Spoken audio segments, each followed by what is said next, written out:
Alors, pour la suite, nous allons commencer par créer un pivot glissant entre le sous-ensemble piston qui est là et le sous-ensemble bâti, tout simplement parce que nous avons des surfaces cylindriques qui guident. Donc on a le contact cylindrique entre jaune et rouge ici, sur cette surface qu'on peut avoir là.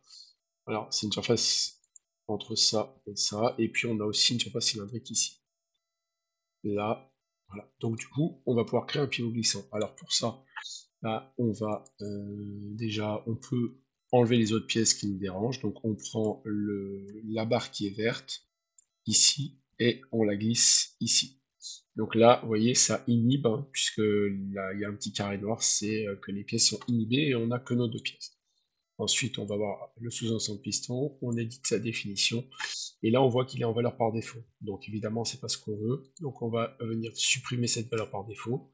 On peut déplacer l'ensemble pour pouvoir resélectionner.